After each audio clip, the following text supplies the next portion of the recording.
There has been a lot of talk about women finally getting diagnosed later in their life despite struggling for so long. What factors do you think contribute to the underdiagnosis or misdiagnosis of ADHD in women?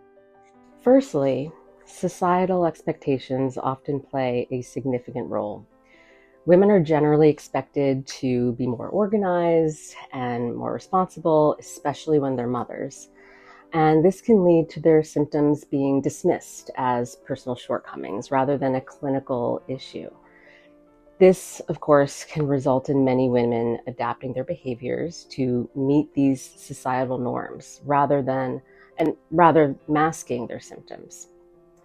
Secondly, the symptom presentation in women can differ from that in men. Women often exhibit more inattentive symptoms, such as distractibility or forgetfulness, rather than the hyperactivity or impulsive behaviors that are more easily recognized as ADHD in men. This means that their struggles may go unnoticed by educators and healthcare providers. Additionally, overlapping conditions such as anxiety and depression can complicate the diagnosis. Many women may receive treatment for these co-occurring issues without addressing the underlying ADHD, which can lead to a continued cycle of misdiagnosis. Lastly, there's often a lack of awareness and understanding about how ADHD affects women. Education and information sharing are critical to improving this situation, ensuring that women receive the diagnosis and support that they need. And by recognizing these factors, we can work towards better identification and support for women with ADHD. Can you describe the most common symptoms of ADHD as they present in women and how these may differ from the typical presentations seen in men? So when we talk about ADHD in women, the symptoms can manifest quite differently than in men. And as I've mentioned, while hyperactivity and impulsivity tend to be more pronounced in boys, often leading to behaviors that stand out, girls and women may present with more subtle symptoms. Common symptoms for women often include inattention, difficulty focusing, and challenges with organization. They might daydream, become easily distracted, which can sometimes be misattributed to a lack of motivation. And in many cases, women may develop highly effective coping strategies that can mask their symptoms, which often leads to them being overlooked or misdiagnosed. It's also important to note that hormonal differences can influence symptom expression. So for instance, some women report increased challenges with their ADHD symptoms during hormonal changes, such as menstrual cycles or menopause.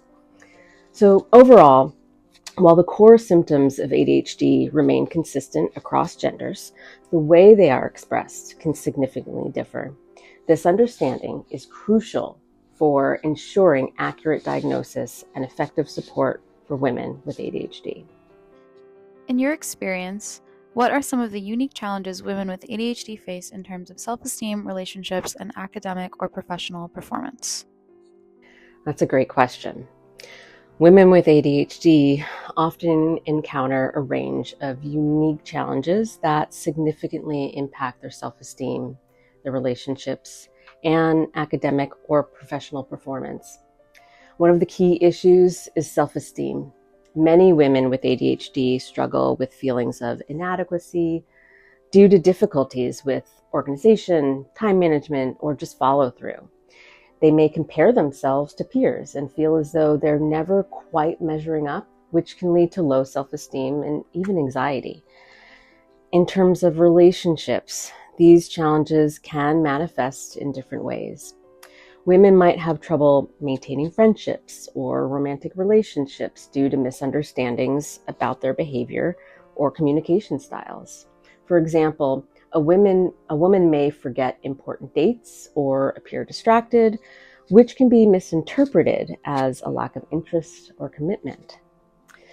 Academically and professionally, women with ADHD may find it hard to navigate work or school environments that heavily emphasize structure and organization. This can result in missed deadlines or challenges in completing projects, which in turn can affect job performance and career advancement. So overall, these challenges underscore the importance of creating supportive environments, whether at home, school, or work, where women can thrive and feel understood. With the right strategies and support, they can overcome these obstacles and leverage their unique strengths.